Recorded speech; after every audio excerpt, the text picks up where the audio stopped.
Welcome to Facts and Facts. I consider myself a Trekkie, but I've never been to a Star Trek convention. It's certainly on ye old bucket list, though. I've never worn a set of Spock's ears. For that matter, I've never cosplayed as any character from Trek. And I don't know if I ever will. I do own about 3 Star Trek related t-shirts. Yeah, only 3. One is a disco shirt, and 2 involve Spock. One of those says live long and prosper, and the other has Spock as a DJ and says trek yourself.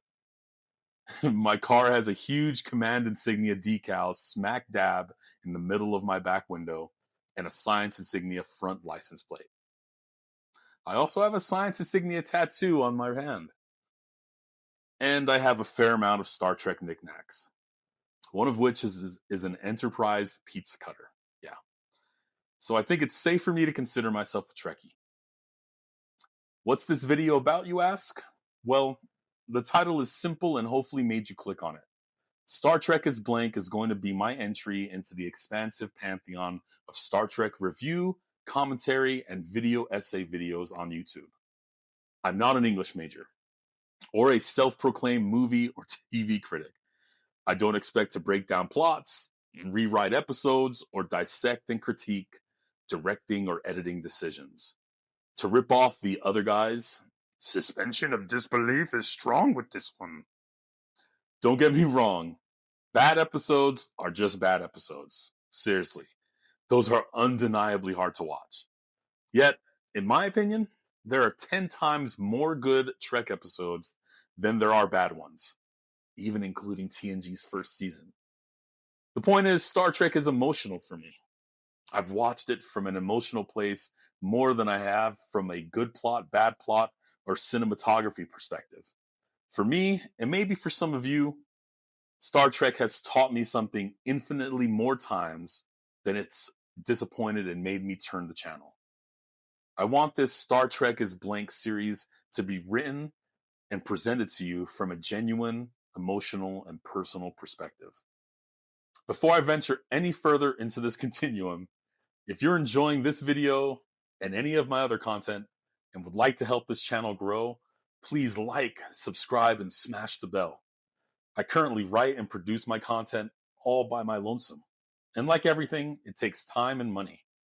If you're able to and would like to donate to the cause, my Venmo username is in the description.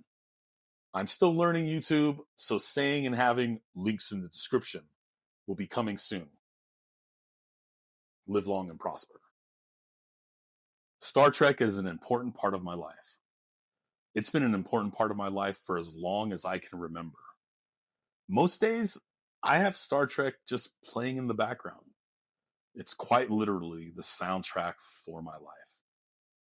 You know the saying, I learned everything about life from Star Trek. Well, that's like super duper so true for me and for my life. Right now, I want to fill in the blank with a few ideas I've been thinking of for future videos. Then, I'd like to share something I wrote in the past that will hopefully explain why Star Trek is such an important part of my life. Please leave a comment with any of your ideas or give me a thumbs up or down on any or all of mine. The first one is Star Trek is about fatherhood, and that's probably going to be the next video I do. I grew up without a father. There have been so many examples of really good and really bad fathers in Star Trek. I'd like to share some of my thoughts and feelings about the different father characters and different episodes that involve fathers. The next one, Star Trek, is about motherhood. And, you can't do a video about fathers and not do one about mothers, right? If you've watched any of my other videos, you might have learned about my strained relationship with my mom. Like fathers, there have been so many examples of mothers throughout Trek, and I want to explore that. Here are some quick, rapid-fire ideas. Star Trek is about tolerance and acceptance. Star Trek is about hope. Star Trek is can't be fun. Star Trek is about overcoming hate. Star Trek is funny as fuck. Star Trek is reality. These are just ideas that have been rolling around in my head the past couple of weeks while I've been fleshing out this series. So again, Please feel free to leave your ideas in the comments or crap all over mine.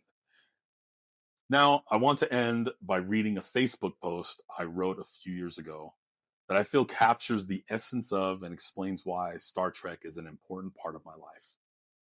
I started out with a quote from Gene Roddenberry, and it goes, "If man is to survive, he will have learned to take delight in the essential differences between men and between cultures." I love Star Trek. Like, I love Star Trek in all its incarnations. Hell, I tattooed the back of my hand with its iconic uniform insignia.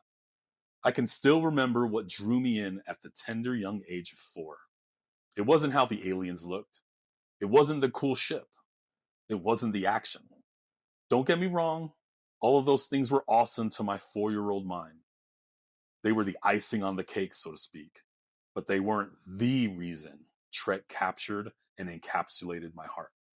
Now, maybe it was because of the home I grew up in that influenced why I became so drawn to Trek.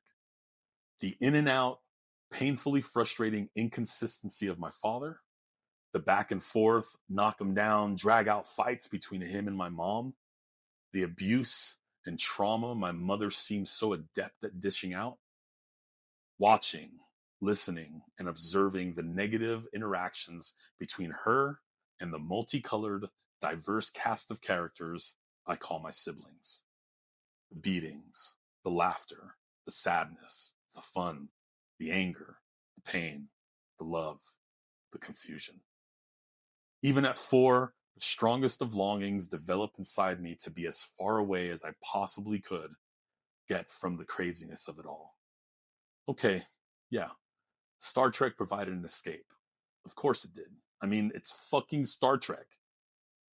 There was more to it, though. As I gazed up at our 13-inch, barely color, 4-channel having TV, I saw a group of people, multiracial men and women, working together to solve problems. I don't know why the brain of 4-year-old David made that connection. All I know is that I wanted to be on that ship, on that bridge, with that crew, flying through space, and along the way, exploring and solving problems together with them. I saw functionality while I lived in dysfunction. I saw unity as I watched my family tear one another apart. I saw respect while my siblings and I were beaten by mom, or mom was beaten by a boyfriend, or her words were used to degrade and belittle us. I saw love while I was experiencing sexual abuse. I saw a family made up of people who looked at one another as equals. Despite their obvious differences, they fought for one another, laughed with each other, knew their duties, worked for each other, and, most of all, knew themselves and in turn loved each other. After the events of this past week and the overarching events of last year, it's hit me hard, harder than I thought. How much the disunity of the country, of our species, within my own family, has affected me. How much the hate and divisiveness, the lack of love and compassion has taken its toll on my 41-year-old heart. I almost always cry when I watch Star Trek Discovery now. When I watch this imagined future where all of humanity, and some awesome aliens, is represented, and see the love, cohesion, and progress we've aspired to and have attained, I can't help but get choked up. It's like I'm caught in a temporal anomaly. I'm going back in time, reconnecting to little David, wide-eyed, cross-legged in front of the TV, longing to be as far away from all this craziness as possible. Maybe one day, humanity will boldly go where no one has gone before. Together. The past week I was referring to was the week of the January 6th insurrection riot at the Capitol. Humanity is in arguably a tougher place today than it was back then. It almost feels like the precursor, dare I say it, to World War III. I so hope not. But then I remember the Star Trek timeline, and we all know what happens with humanity afterwards. Warp drive, Vulcans, the future us Trekkies have dreamt about. No. In all seriousness, Star Trek is an escape, but it's also a way to connect. Star Trek is what we aspire to be, and also all of the things we still need to work on. Star Trek is just Star Trek, but Star Trek is also so much more, at least to me. Stay engaged.